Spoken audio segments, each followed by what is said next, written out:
حضرت ابراہیم علیہ السلام کی یہ عادت تھی کہ مہمان کے بغیر کھانا نہیں کھاتے تھے، اور یہ بات ذہن میں رکھو کہ جو کھانا مہمان کے ساتھ کھایا جاتا ہے اس کا حساب نہیں ہوگا، چاہے وہ پرتکلف ہی کیوں نہ ہو۔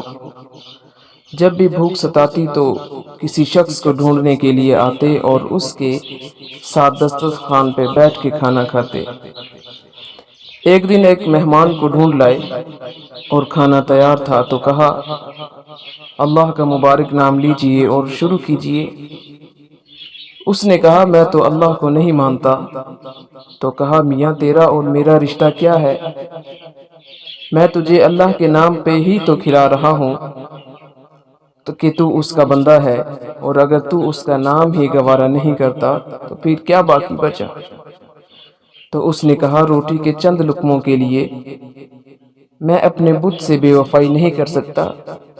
میں تو بتوں کا پجاری ہوں اور مجھے بھوک بھی لگی ہے، لیکن میں اپنے بتوں سے بے وفائی نہیں کر سکتا۔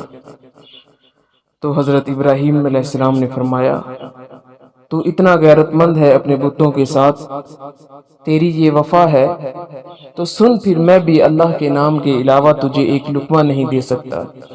اس نے کہا، کوئی بات نہیں، ٹھیک ہے۔ وہ اٹھ کر چلا گیا۔ تو حضرت جبرائیل علیہ السلام کے پاس اللہ تعالیٰ کا پیغام آیا، ابراہیم، تو نے میرا بندہ ناراض کر دیا۔ یا اللہ، وہ تیرا بندہ تھا، تیرا نام لینا گوارا نہیں کرتا تھا۔ کہا، ابراہیم، اس کی عمر کتنی ہوگی؟ تو حضرت ابراہیم علیہ السلام نے کہا کہ 70-80 کے قریب۔ تو کہا کہ اتنا عرصہ ہو گیا کہ میں اس کو دے رہا ہوں، تم ایک دن نہیں کھلا سکے۔ اب ابراہیم علیہ السلام ان کو ڈھونڈنے کے لیے نکلے کہ وہ دیکھا کہ وہ پہاڑ پر چڑھ رہا تھا، تو آواز دی، او میاں آ جاؤ، کھانا ٹھنڈا ہو رہا ہے۔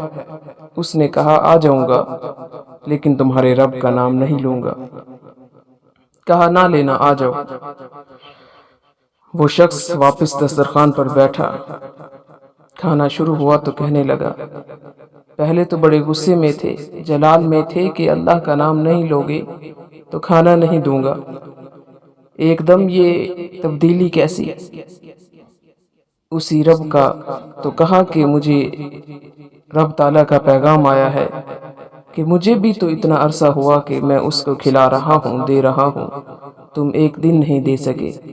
تو اس نے کہا کہ تیرا رب اتنا مہربان ہے تو مجھے بھی اس اپنے رب کا غلام بنا لے، تو جو اسے مانتا ہے اسے بھی دیتا ہوں، جو اس کو نہیں مانتا میں اسے بھی دیتا ہوں۔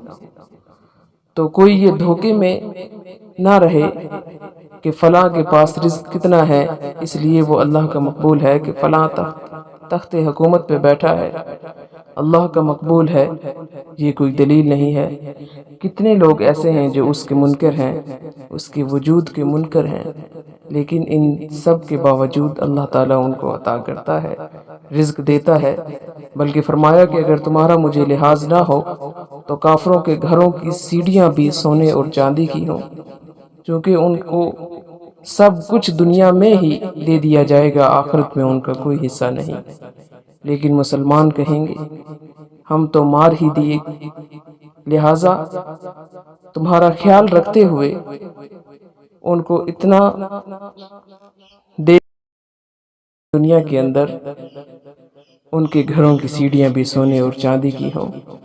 یہ فرعون جو تھا اپنے آپ کو رب کہتا اور کہتا کہ میں تمہارا بڑا رب ہوں، اور اپنے آپ کو سجدے کرواتا۔ ساری زندگی کوئی بیماری تو دور کی بات ہے، اس کے سر میں درد بھی نہیں ہوا۔ رزق اللہ اسے بھی دیتا ہے جس سے وہ پیار کرتا ہے، اسے بھی دیتا ہے جس سے وہ پیار نہیں کرتا۔ وہ صرف رب المؤمنین نہیں، وہ رب العالمین ہے، وہ تمام جہانوں کا خالق ہے، رازق ہے، مالک ہے، وہ تمام جہانوں کا رب ہے، لیکن دین صرف اسے دیتا ہے جس سے وہ پیار کرتا ہے، جس سے وہ محبت کرتا ہے۔ یہ بات ذہن میں رکھیے گا کہ اللہ کی محبت کی دلیل یہ ہے کہ وہ جس سے محبت کرتا ہے اس کو دین کی سمجھ عطا کرتا ہے۔